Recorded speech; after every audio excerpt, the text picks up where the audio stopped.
नाथ मुनिनाथ आदि व्याधि अगमग मिटे, तुम पद में मम मान। चरण शरण है आपके, तारण तरण जिहाय। भव दधि तट तट ले चलो, करुणा कर जिने राय। बोलिए मंडी भामोर के अतिशयकारी बड़े बाबा आदिम तीर्थंकर आदिनाथ भगवान की। मूल नायक 1008 श्री चंदा प्रभु भगवान की। परम उपकारी संत शिरोमणि आचार्य गुरुवर विद्यासागर जी महामुनि राज की। परम पूज्य मुनि श्री 108 दुर्लभ सागर जी महाराज की। पूज्य मुनि श्री 108 निरंजन सागर जी महाराज की। हम सभी अपने जीवन को उन्नत करने के लिए, अच्छा बनाने के लिए प्रतिदिन पुरुषार्थशील रहते हैं। उसी पुरुषार्थ में प्रतिमा विज्ञान का यहाँ पर अभी अध्ययन कर रहे हैं। और न केवल अध्ययन अपितु धीरे धीरे ही सही उस मार्ग पर चलने का पुरुषार्थ भी आप लोग करना चाह रहे हैं और करेंगे। लोग चाह रहे हैं। कल पहली प्रतिमा का स्वरूप बताया तो लोगों को समझ में आया कि पहली प्रतिमा तो हम ग्रहण कर ही सकते हैं, पहली ही नहीं। हम तो बोल रहे हैं, कुछ लोगों का ये भी एक भ्रम है। प्रतिमा विज्ञान बहुत विस्तार है, इसका बहुत व्यापक है, हर कोई ले सकता है प्रतिमा। कुछ लोगों का ये कंसेप्ट है कि जब बूढ़े हो जाएंगे तब प्रतिमाधारी बन जाएंगे, अभी जवानी में क्यों प्रतिमा ले। ऐसा नहीं। आप जो है पहले तो हर घर में बच्चा बच्चा प्रतिमाधारी होता था। ऐसा नहीं कि विवाह के पहले प्रतिमा नहीं ले सकते। कौन कहता है कि प्रतिमाधारी का विवाह नहीं होता है? उसका भी विवाह। 7 प्रतिमा ब्रह्मचर्य 7वीं प्रतिमा है, तो 6वीं प्रतिमा तक वह ग्रहण करके आराम से अपने सारे कार्य कर सकता है और घर गृहस्थी भी बसा सकता है। घर गृहस्थी बसा सकता है। तो 6 प्रतिमा लेने में तो कोई बाधा ही नहीं है। आप लोगों को धीरे धीरे धीरे धीरे ही सही। ये इसकी क्या हो गया है, प्रतिमा के बारे में आप अपने विचारों को, थोड़ी सी धारणा शक्ति को परिवर्तन करने की आवश्यकता है। अभी जो प्रतिमा का नाम लेते ही ऐसा आता है कि कोई या तो घर छोड़ दिए होंगे त्यागी व्रती जी, वो होंगे जो त्यागी जी होते हैं, और या फिर जो बूढ़े हो गए, बुजुर्ग हो गए। जिस प्रकार से हवा, पानी और भोजन, बोलो, प्रतिदिन जरूरी है या नहीं है? बस अहिंसा धर्म भी आपको इसी प्रकार से अपने जीवन में आवश्यक है। आप पूछ के करते हैं क्या हवा, पानी और भोजन के लिए? हाँ, श्वास लेना या नहीं लेना, मीटिंग बुलाओ पहले। इसके लिए कोई आप विचार करते हैं क्या? कहीं विचार करके लेते हो कि नहीं नहीं अपन को भैया प्यास लगी पानी पी लेते हो, भूख लगी भोजन कर लेते हो। उसके लिए कोई आपके लिए साइन करने की जरूरत नहीं है, कोई आपके लिए एजेंडा पास करने की जरूरत नहीं है। इसी प्रकार से जीवन में इन व्रतों को अंगीकार करने के लिए भी किसी से पूछने की आवश्यकता, यह आपका स्वभाव है, ये धर्म है। जैसे श्वास लेना स्वभाव है। हम विभाव में जीने के आदी हो चुके हैं, तो अब इस ओर आने के लिए हमें अलग से करने की जरूरत है कि अब कहाँ से पानी लाएंगे, कहाँ से क्या करेंगे, कैसे करेंगे। बल्कि अभी वर्तमान में तो मैं और बता दूं, पुराने जमाने में और अभी में तो प्रतिमा का पालन करना और आसान हो गया। भले ही वो गलत है, यंत्रों का उपयोग की मैं यहाँ पर प्रशंसा नहीं कर रहा हूँ, लेकिन इस दृष्टि से प्रशंसा कर रहा हूँ, एक दृष्टि एंगल से सोचे तो, कि भैया पहले सुविधा के अनुसार, पहले तो ऐसा था कि हाथ की चक्की से आटा पीसना है और सेम को ही करना है। अब तो खाली प्लग लगाया और बटन दबाया और आटा तैयार, जितना चाहिए उतना तैयार। हर घर घर में आपके चक्की आ गई। बोलो, ऐसे ही मिक्सी आ गई, सिलपट पे पहले बांटना पड़ता था प्रतिदिन, क्योंकि मर्यादा का लेना है। ये मर्यादा का पालन करना तो अब बहुत ही आसान हो गया है अभी वर्तमान में तो। इसलिए इनके माध्यम से अपन प्रतिमाओं का बहुत आसानी से पालन कर सकते हैं। केवल अपनी विचार शक्ति या धारणा शक्ति को बदलने की आवश्यकता है। कल हमने प्रथम प्रतिमा के बारे में आपको कुछ बातें बताई थी कि पहली प्रतिमाधारी जो है वो अब बाजार का कुछ भी ग्रहण नहीं करेगा, अनछना जल नहीं पिएगा, रात्रि भोजन नहीं करेगा। जैनियों के सिद्धांत हैं, उसी को तो प्रतिमा बनाधारी बोल दिया। खाली आपकी निष्ठा और आपका पक्ष मजबूत हो जाए, देव शास्त्र गुरु के प्रति पाक्षिक आप मजबूत हो जाएं, पक्ष रखने वाले हो जाएं और निष्ठा आपकी बलवान हो जाए, तभी वो जो है आपके लिए फलदायी भी होगा और आप जैन भी तभी कहलाएंगे। अन्यथा वो जैन कहलाने के लिए भी नहीं। अब तो हमारा सब चलता है, तो चलने में वो चलता ही धर्म को भी चला देता है फिर उसी में ही। तो इस कारण से हानि हो जाती है। अपन को इस चीज को समझना है। और एक बात और अपने मन में ले लें कि मात्र केवल छू छू या 16 बिल्कुल छूना नहीं मुझे और अपने आप को अलग एक साबित करके चलना, ये भी प्रतिमाधारी का यानी जो है कार्य नहीं है। ठीक है, 16 होना पहनना जरूरी है, बिना बाहरी शुद्धि के भीतरी शुद्धि नहीं आएगी। लेकिन बिल्कुल जैसे अपने आप को बिल्कुल यानी जो है ना सम्मानेंगे और दूसरे को अलग ही जात का समझने लग जाएंगे, वो भी गलत हो जाएगा ना उसको। तो 16 का मतलब 16 आपको अपनाना है, 16 को जीवन में पालन करें, पारायण करें, लेकिन 16 स्वयं बने नहीं। 16 का मतलब 8 भी होती है, तो 16 मतलब बने नहीं, 16 को अपनाएं। वो 16 क्या है? नवदा भक्ति और दाता के 60 गुण होते हैं, तो 9 और 7 16। ये 16 अपनाए ना आप। नवदा भक्ति पूर्वक आप सब काम करें और दाता के जो 60 गुण हैं, तुष्टि, विवेक, क्षमा आदि, उनको धारण करें, तब तो आप 16 यानी अपना पाएंगे। अब 16 बाहर का कर लिया, भीतर का किया ही नहीं, ये भी एक अपन को करना है। बहुत ही आसान है, केवल दृढ़ता की जरूरत है। आज अपन दूसरी प्रतिमा, व्रत प्रतिमा के बारे में, हालांकि प्रतिमाओं के बारे में जितना कहें उतना ही कम है, कल भी बोला था, लेकिन फिर भी एक एक दिन में एक एक, और वो भी 10, 15, 20 मिनट में अपन को लेना है, तो संक्षेप में ही हम बता पा रहे हैं। यहां लिखा हुआ भी है, निरतिक्रमण मनोव्रत पंचकमपि शील सप्तकम चापी धारयते निसल्यो यो सौव्रति नाम मतो व्रतिक।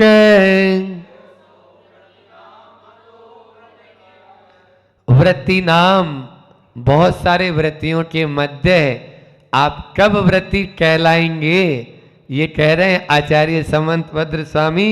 मतो व्रति कह, उसको व्रति माना गया है। व्रति शब्द होता है जो व्रत ग्रहण करे वो व्रति, और उसमें इकन प्रत्यय लगा दिया, व्रति कह, व्रत वाला आप कहलाएंगे। कब? निरतिक्रमण है। निरतिक्रमण का मतलब होता है निरतिचार। निरतिचार आप अणुव्रतों का पालन, वहां पर भी अणुव्रत थे, पहली प्रतिमा में भी कल मैंने अणुव्रतों का बोला था, वहां पर अतिचार लट सकते हैं, लेकिन अब वो अतिचार रहित होगा। पहली प्रतिमा वाला शल्य से सहित हो सकता है, लेकिन दूसरी प्रतिमा में अब निशल्यो व्रति, तत्वार सूत्र में भी एक सूत्र आता है कि व्रति हो गया मतलब वो अब निशल्य हो गया है, तो वो हो गया पंचक्रमम अपि। पंचक्रम अपि मतलब 5 है, ये 5 क्या है? अणुव्रत। जो 5 अणुव्रत है उनका निरतिचार पालन करना। सप्तकम शील च अपि, और क्या? 7 शील का पालन करना। शील का क्या होता है महाराज जी? ये शील व्रत कौन से आ गए? अभी तो हमने केवल अणुव्रत सुने थे, दिग्व्रत देशव्रत सुने थे और शिक्षाव्रत सुने थे। फिर ये कौन से आ गए? दिग्व्रत, गुणव्रत और शिक्षाव्रत, ये तीन है ना। तो 3 गुणव्रत होते हैं और 4 शिक्षाव्रत होते हैं, इन्हीं को शील व्रत भी कहते हैं। यहाँ आचार्य भगवान ने कम शब्दों में अपनी बात को कह दी। तो 3 गुणव्रतों को और 4 शिक्षा व्रतों को शील, इनका पालन करें और धार्यते निशल्यो, निशल्य का धारण करके वह व्रतियों के मध्य व्रती कहलाने के लायक हो जाता है। इतना सरल है और ये आप पालन करते हैं। देखो 5 अणुव्रत, पहले तो व्रत किसे कहते हैं? पापों के त्याग को व्रत कहते हैं, ठीक है ना। अब पापों के पूर्ण रूप को त्याग हम लोगों ने कर दिया तो क्या हो गए? महाव्रती हो गए। यदि थोड़ा त्याग करेंगे तो अणुव्रती कहलाएंगे। आप लोग सब अणुव्रती हैं, थोड़ा थोड़ा त्याग तो कर ही सकते हैं। कैसे क्या त्याग कर सकते हैं? जैसे मान लीजिए 5 पाप कौन कौन से हैं? हिंसा, झूठ, चोरी, कुशील, परिग्रह, इनके उल्टे कर दो तो व्रत बन जाते हैं। हिंसा का अहिंसा अणुव्रत, फिर सत्य अणुव्रत, अचौर्य अणुव्रत, ब्रह्मचर्य अणुव्रत और अपरिग्रह अणुव्रत। ये अणुव्रतों को धारण स्थूल रूप से वहां पर आता है तत्वार सूत्र में, प्रमत योगात प्राण व्यप्रोपणम हिंसा। हिंसा की परिभाषा दी, प्रमाद के योग से दूसरों के प्राणों का या अपने प्राणों का घात करना हिंसा कहलाता है। आप लोग करते हैं क्या? नहीं करते हैं। आपके लिए कल मैंने बताया था 4 प्रकार की हिंसा में से संकल्प पूर्वक हम किसी जीव को नहीं मारेंगे, लेकिन हमारा जीवन चलाना है। साधु हमारे द्वार पे आते हैं, उनको भी हमें रत्नत्रय का दान यानी आहार दान देना है, तो इसलिए हमें भोजन पानी आदि बनाना होता है। तो ये पंच सूना की आपको छूट दे दी, आरंभ के लिए छूट दे दी। लेकिन आरंभ में हिंसा होए तो चलेगा, लेकिन हिंसा का ही आरंभ होने लग जाए तो गड़बड़ हो जाएगा ना। उद्योग में हिंसा चलेगी, वो हिंसा में उद्योग, हिंसा का उद्योग नहीं होना चाहिए और विरोधी हिंसा का भी आपका त्याग नहीं होता है। इस प्रकार से अहिंसा अणुव्रत, स्थूल रूप से ऐसी कोई भी हिंसा नहीं, कोई के प्राणों का घात आप करते ही नहीं है। करते हैं क्या? बोलो। नहीं करते। ऐसी झूठ नहीं बोलेंगे जिसके माध्यम से किसी को हानि हो जाए, प्राण ही चले जाए। आप बोलते हैं क्या? पति के पॉकेट से यदि मार लिया, थोड़ा सा कुछ ले लिया है तो कोई बात नहीं है, ठीक है ना। तो ये चोरी, ऐसी चोरी, डाका नहीं डालेंगे किसी के घर में, सेंधमारी नहीं करेंगे, है ना। तो ये कोई नहीं करते। छोटी मोटी तो आपकी चलेगी व्यवसाय आदि में जो होती है। उसके बाद में कुशील का सेवन आप करते ही नहीं है। अब आपकी कमजोरी है तो आचार्य भगवान ने कहा अणुव्रत, अहिंसा अणुव्रत का दूसरा नाम है स्वधार संतोष व्रत।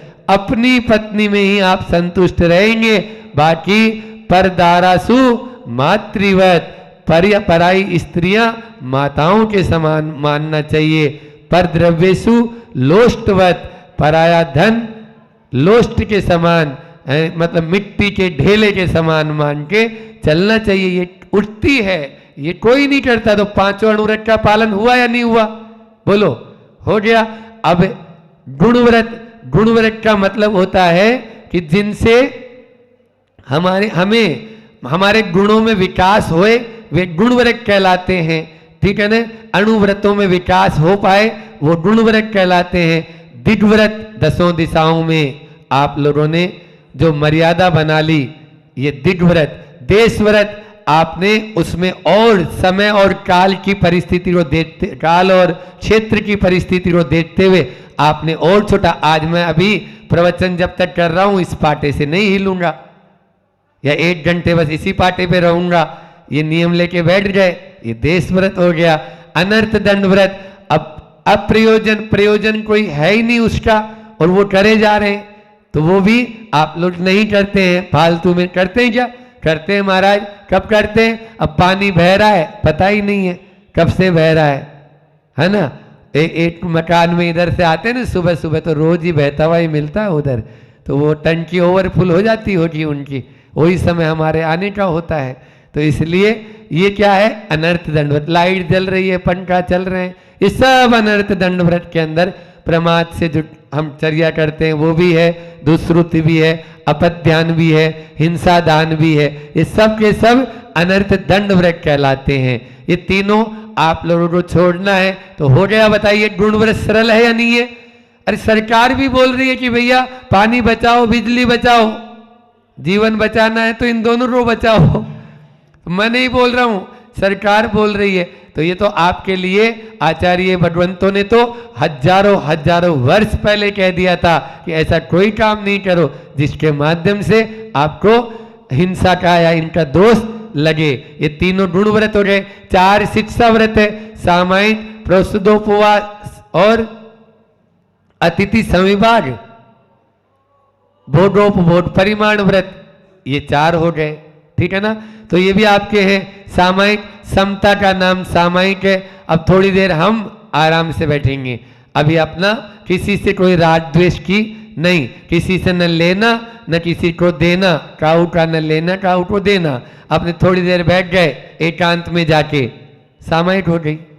फिर उसके बाद में प्रोषदोपवास, प्रोषद का मतलब अनशन होता है, मतलब एकासन। प्रोषद का मतलब एक बार आहार ग्रहण करना और उपवास पूर्वक ग्रहण करना, ये प्रोषदोपवास हो गया। अष्टमी चतुर्दशी 2 पर्व तिथियां होती है, एक दिन पूर्व में और एक दिन बाद में आपको उपवास एकासन करें, और जिस दिन अष्टमी या चतुर्दशी उस दिन उपवास कर लें, नहीं है तो एकासन कर लें वो भी। तो ये प्रोषदोपवास हो गया। फिर उसके बाद में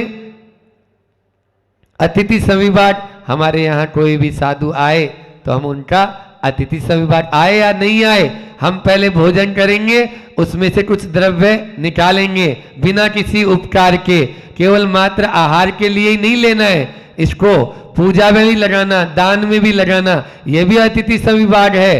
प्रतिदिन हम अपने द्रव्य में से कुछ अलग पहले से रख देंगे, ये दान, ये अतिथि संविभाग है।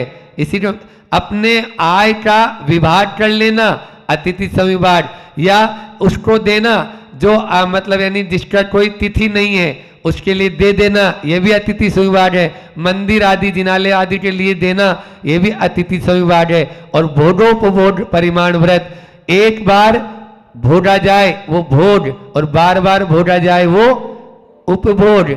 आप लोग यदि वस्त्र आदि पहनते हैं, एक बार पहनने के बाद दोबारा नहीं पहनते हैं ना, तो ये उपभोग है।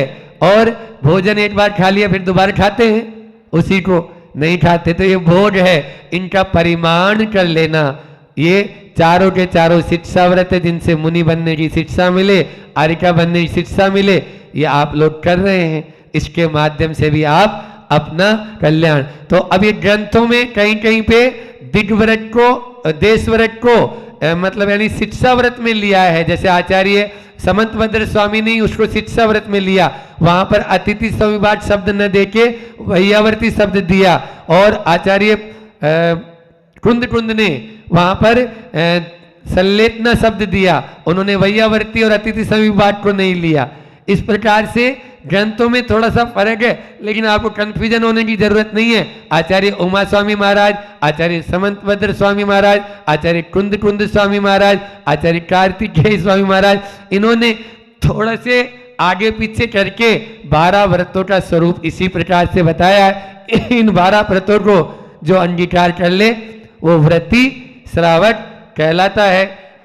समय तो अपनी तेज गति से बढ़ रहा है, लेकिन फिर भी अपन पद्य अनुवाद लेके अपनी वाणी को विराम करेंगे। 5 अणुव्रत धारण करता, अतिचार से रहित हुआ, 3 गुण व्रत 4 शिक्षा व्रत, इन शीलों से सहित हुआ। वही रहा व्रत प्रतिमा धारक, किंतु शल्य से रीता हो, महाव्रती गणधर आदि क्यों कहते हैं भव भीता हो। जो महाव्रती गणधर आदि हैं उनके द्वारा ऐसा कहा गया है कि इन 12 व्रतों को जो अंगीकार कर लेगा वो व्रती श्रावक कहलाने के व्रती प्रतिमाधारी बन जाता है और वह पंचम ऋणस्थान व्रती हो जाता है। अभी तक वह चौथा ऋणस्थान व्रती था, लेकिन आचार्य श्री जी कहते हैं दूसरी प्रतिमा ले ली, मतलब आप अब पंचम ऋणस्थान व्रती असंख्यात ऋणी निर्जरा आपकी प्रतिपल प्रवचन सुनते हुए भी, भोजन करते हुए भी, सोते हुए भी आपकी चालू हो जाएगी। इतना ही रखते हैं, समय भी पूर्ण हो गया। कल और इसको आगे एक बार फिर से ले लेंगे, देख लेंगे, क्योंकि स्पीड से करने में भी ज़्यादा अच्छा नहीं है, इसलिए एक प्रतिमा को अपन 2 दिन भी ले सकते हैं। इतना ही रखकर अपनी वाणी को विराम देता हूँ।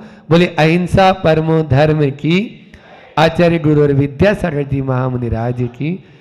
नहीं है ना, ये तो मानते हो ना, आपस में कोई कंपटीशन नहीं है उनमें कि हम इससे बड़े हैं, वो उनमें फल कितने ज़्यादा या उनमें इतने फूल कैसे, ये कोई स्पर्धा नहीं। वो उनका जीवन जी रहे हैं, ये इनका जीवन जी रहे हैं। पर मैं वो कुछ अलग बात इसके माध्यम से आपसे कर रहा हूँ। किंतु आज विज्ञान के युग में मानव ने कमाल कर दिया है। क्या कर दिया? अपने जीवन के लक्ष्य स्थान में उसने एक ही घटक बिठा दिया। क्या? वो घटक है स्पर्धा। क्या बिठाया उसने? स्पर्धा। उसके जीवन में अगर किसी ने स्थान लिया है, पर स्पर्धा नहीं, कोई दिक्कत नहीं, वो भी उसमें कोई बाधा नहीं है। पर विशेष बात ये है, उस स्पर्धा में मुझे आगे बढ़ना है, ये भाव है उसकी, मुझे आगे बढ़ना है, ये इसका सिद्धांत। ये जो क्या है, मुझे आगे बढ़ना है, ये इसका सिद्धांत नहीं है। अपितु ये हो तो कोई बाधा नहीं, परंतु उसका सिद्धांत क्या है? मुझे आगे बढ़ना। आप किस लिए? मेरे आसपास वालों को पीछे छोड़कर मुझे आगे बढ़ना है, ये सिद्धांत बना लिया उसने। मुझे आगे बढ़ना ये सिद्धांत नहीं है। सिद्धांत ये कि बस जो मुझे मेरे आसपास है उनसे मुझे आगे बढ़ना है, ये सिद्धांत है। और इसी सिद्धांत के कारण वो और नीचे गिरता जा रहा है, और नहीं। बस मतलब क्या भावना है उसकी? आजू बाजू वाले, आसपास वाले, मेरे जो मेजॉरिटी में लोग हैं उनसे मुझे आगे बढ़ना है, ये सोच के साथ वो स्पर्धा कर रहा है। और इस स्पर्धा के कारण ही वो और नीचे आते जा रहा है। वो जो कुत्ता है ना, वो कुत्ता बार बार भोंकता हुआ हमेशा हाँफता रहता है। उसे अपनी नहीं, बस अपनी बिरादरी वालों के साथ वो लड़ता रहता है, बस ये प्रवेश नहीं कर जाए, ये प्रवेश नहीं कर जाए, और वो यही करते करते पूरा जीवन समाप्त करता है और हाँफते रहता है। इसी प्रकार आपका भी जीवन है, आपका भी जीवन इसी प्रकार से समाप्त होते जा रहा है, इसी में समाप्त होते जा रहा है। और हाँफते हाँफते आप भी एक दिन उस मृत्यु लोक में पहुंच जाएंगे। किस लिए पहुंचेंगे? इसी के कारण पहुंचेंगे, क्योंकि आपको काय की चिंता है? बस दूसरों मुझसे आगे ना बढ़े, इसकी चिंता। इसलिए आप परिग्रह और बढ़ा रहे हैं, क्योंकि वो 1 लाख रुपए महीना कमा रहा है, तो अब मुझे 1 लाख से मेरा काम नहीं चलेगा, अब मुझे और ज़्यादा कमाना है। उसकी ये गाड़ी है तो मेरी और दूसरी और अच्छी गाड़ी, उसका अगर मान लो मकान है तो हमारा बंगला होना चाहिए। इसी में हम जी रहे हैं, मर रहे हैं,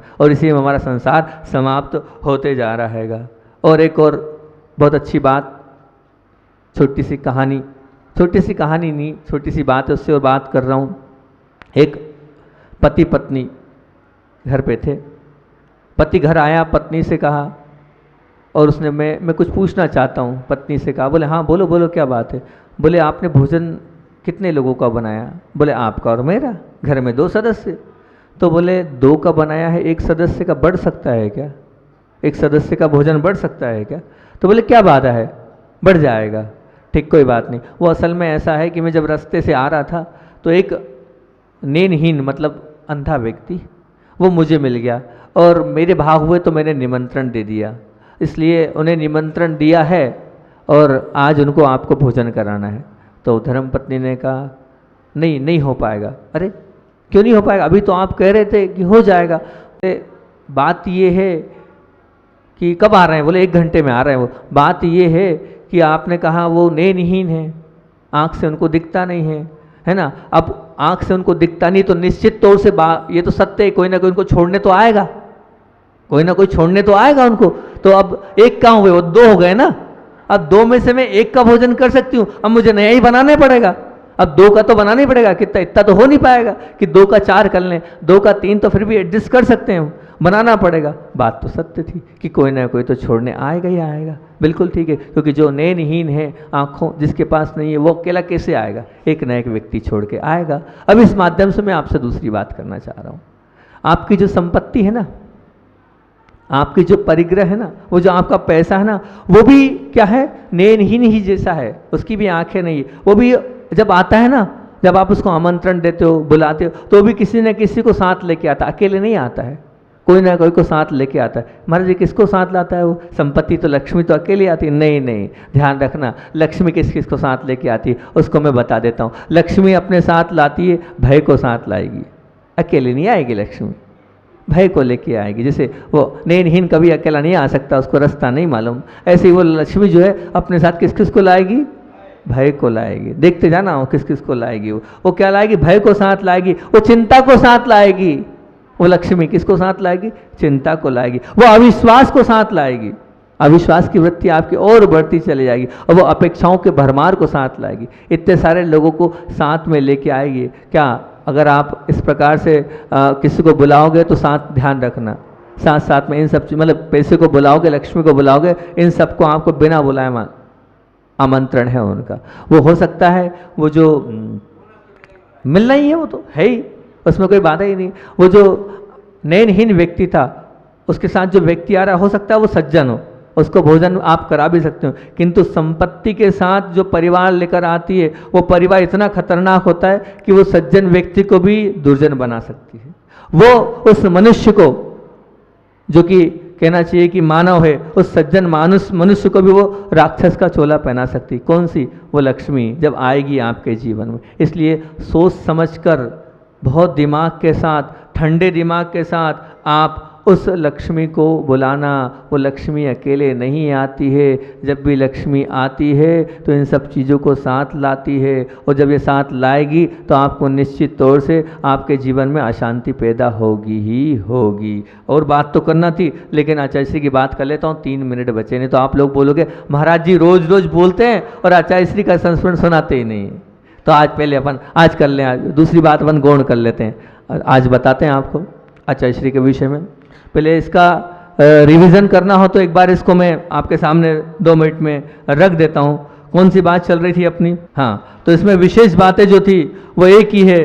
वो विशेष बात क्या है? 3 बातें जो आपसे मैंने आज करी हैगी, उन 3 बातों को ध्यान रखना। और वो जीभ की प्यास मामूली है, परंतु मन की प्यास ऐसी होती है कि जिसे बुझाने में हमारा पूरे जीवन की प्रसन्नता समाप्त हो जाती है। और वो जरूर याद रखना, मृत्यु के बाद नहीं और मृत्यु तक नहीं, और जब तक साथ है तब तक वो प्रसन्नता की और गारंटी ही नहीं। ये है धन। और परमात्मा क्या है?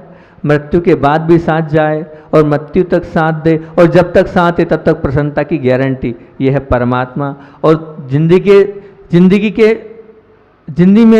में भी साथ है और जिंदगी के बाद भी साथ है, वो है परमात्मा, है ना। इसको आप अधिक से अधिक ध्यान रखना। और वो आकर्षण वाली बात भी आप ध्यान रखना, अधिक के आकर्षण में, अधिकार के आकर्षण में, और अहंकार की पुष्टि के आकर्षण से, और द्वेष वृत्ति के आकर्षण से मन को दूर रखना। अन्यथा आप वो जो शांति है वो आपके जीवन में शांति आ ही नहीं पाएगी। अब आचार्य श्री की बात अपन कर लेते हैं।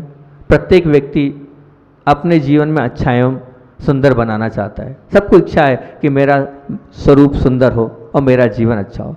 मात्र शरीर की सुंदरता तक ही भटक जाता है, मन और आत्मा की ओर वो आ ही नहीं पाता है। और मन को सुंदर और आत्मा को सुंदर बनाने की उसकी सोच ही नहीं होती है। और बाहरी सुंदर कितना भी अच्छा ध्यान रखना हो, लेकिन वो बाहरी सुंदर से अंतरंग में अगर कालुषता भरी हो, अंतरंग में अगर पाप भरा हो, तो वो आंखें तो तृप्त हो जाएगी, लेकिन आपकी आत्मा कभी तृप्त नहीं होगी। याद रखना, काया भली कैसी भी हो, लेकिन अगर आप कोई अच्छा कार्य कर रहे हो ना, तो वो काया से कोई मतलब नहीं, उस अच्छे कार्य को देखा जाता है। उस अच्छे कार्य से ही आपकी पहचान होती है। जैसे तपस्या से ही जो है वो सोना शुद्ध होता है, इसी प्रकार हम जब तपस्या करते हैं तभी हमारा जीवन बहुत आगे बढ़ता है। बात उस समय की है जब आचार्य भगवंत ने दीक्षा ली थी, और दीक्षा लेकर अजमेर नगर में थे, और उसी बीच क्या हुआ कि दीक्षा के समय जो मल्लप्पा जी थे वो तो थे नहीं। दीक्षा के पहले तो आचार्य श्री को उन्होंने बचपन से बड़े होते तक देखा था, लेकिन उस वक्त थे नहीं वो।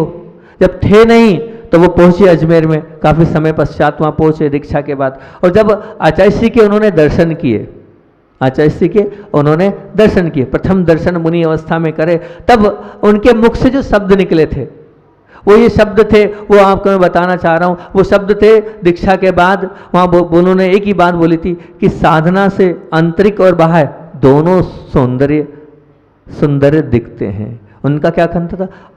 साधना से अंतरंग और बाहर दोनों सौंदर्य संवरते हैं, अच्छे दिखते हैं। पहले इनका स्वरूप कुछ और था, लेकिन अब इनका स्वरूप तो और खिल गया है, इनकी सुंदरता तो और बढ़ गई है। तो काय से है? इससे यही सीख मिलती है कि शरीर के सौंदर्य काय से आता है? तपस्या से आता है, श्रृंगार से नहीं आता है। व्यक्ति के व्यक्तित्व की पहचान शरीर की बनावटी श्रृंगार से नहीं होती है, व्यक्ति के उन आत्मिक गुणों से होती है, उस तपस्या से होती है। उस तपस्या के कारण ही उन्होंने खुद ने, जिन्हें बचपन से बड़े तक उन्हें देखा था, और उसके बाद देखने के बाद उन्होंने क्या बोला कि अब इनकी सुंदरता तो और खिल चुकी है। ऐसी तपस्या की ये महिमा है। बोली आचार्य भगवान विद्यासागर जी महामुनि राज की, पूज्य मुनि श्री दुर्लभ सागर जी महामुनि राज की। आत्म के अहित विषय कषाय, लोभ पर अपनी चर्चा चल रही है, और लोभ पर चर्चा करते करते कल अपन 23वां व्याख्यान अपना लोभ पर चल रहा है, उसी को अपन और कल की बात को पहले एक बार रिवाइज कर लेते हैं ताकि आपको कल की बात याद आ जाए। कल अपन ने चर्चा करी थी, एक प्यास से प्रारंभ करी थी बात, और प्यास में हमने बात करी थी जो महत्वपूर्ण था कि जीव की प्यास मामूली है, परंतु मन की प्यास तो ऐसी है जिसे ना बुझाने में ही हमारे जीवन की क्या है? प्रसन्नता और पवित्रता सुरक्षित रह सकती है। इस पे अपन ने बात करी थी, और 3 कलंकों की बात करी थी। धन के 3 कलंक पहले प्रवचन में बताए थे। तो कल मैंने 3 परमात्मा के आपको गौरव बताए थे, और फिर उन परमात्मा के गौरव और उन धन के जो कलंक है उनमें बहुत अच्छी तुलना करी थी। और तुलनात्मक शब्द थे कि मृत्यु के बाद नहीं, मृत्यु के बाद नहीं, मृत्यु तक नहीं, और जब तक साथ है तब तक प्रसन्नता की कोई गारंटी नहीं है। वो है धन, वो है धन। मृत्यु के बाद नहीं, मृत्यु तक नहीं, और जब तक है तब तक प्रसन्नता की कोई गारंटी नहीं, वो है धन। और फिर मैंने आपसे परमात्मा की बात करी थी, उसमें क्या तुलना करी थी कि मृत्यु के बाद भी साथ जाए, मृत्यु तक साथ है, और जब तक साथ है तब तक प्रसन्नता की पूरी गारंटी, वो है परमात्मा। ये बात करी थी, अपन ने तुलनात्मक अर्थन किया था, और उसके बाद यही बोली थी कि जिंदगी में भी साथ है और जिंदगी के बाद भी वो साथ दे, वो है परमात्मा। फिर उसके बाद हमने आपसे कहा था वो डिक्शनरी में जो शांति रूपी शब्द लिखा है उसकी बात बोली थी कि अधिक के आकर्षण से, अधिकार के आकर्षण से, अहंकार की पुष्टि के आकर्षण से और द्वेष वृत्ति के आकर्षण से मन को जब तक दूर नहीं रखोगे तब तक वो शांति आपके जीवन में आएगी ही नहीं। 2 प्रकार के सत्य भी बताए थे, एक अर्ध सत्य था और एक पूर्ण सत्य था। अर्ध सत्य की बात करी थी तो हमने कहा था कि अर्ध सत्य क्या है? अनुकूल प्रवृत्तियों में मन व्यस्त रहता है तो हमें लगता जरूर है पर वो अर्ध सत्य। पूर्ण सत्य क्या है? पूर्ण सत्य तो वह है जो हम मन को लगा तो रहे हैं लेकिन प्रवृत्ति कहाँ तक और कब तक, इसका अगर हमारे पास समीचीन सोच समझ होगी तो समझना वो पूर्ण सत्य है। वनस्पति से भी तुलना करी थी।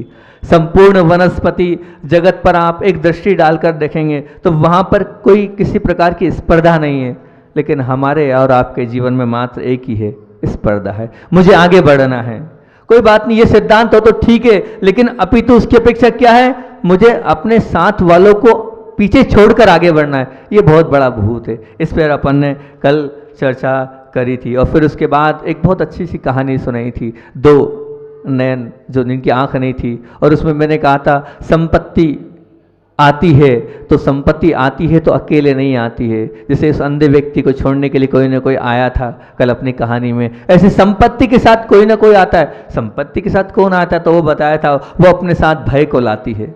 संपत्ति जब भी आएगी भय को लाएगी, वो अपने साथ चिंता को लाएगी, वो अपने साथ अविश्वास की वृत्ति को लाएगी, वो अपने साथ अपेक्षाओं के भरमार को लाएगी। ये सब संपत्ति लेके आती है। कल अपनी यहाँ तक चर्चा चली थी, फिर अपन और आज इसी लोक पर आगे बढ़ते हैं। और कुछ थोड़ा नया, और कुछ थोड़ा नया है तो वही, लेकिन हम घुमा घुमा कर आपके सामने वही बातें रख रहे हैं। बात तो वही है। आज 24वां दिन इस लोभ नामक शब्द पर चल रहा है अपना। आज 23वां है, अच्छा आज 23वां है, ठीक। भूकंप प्रारंभ करते हैं अपन। भूकंप धरती पर आता है तो पूरी धरती का सत्यानाश कर देता है। भूकंप जब धरती पर आता है तो पूरी धरती का क्या कर देता है? सत्यानाश। देख लेना, आप भूकंप आया तो सब तहस नहस हो जाता है, मकान दुकान घर सब बर्बाद हो जाता है, परंतु वो आकाश का कुछ नहीं कर सकता।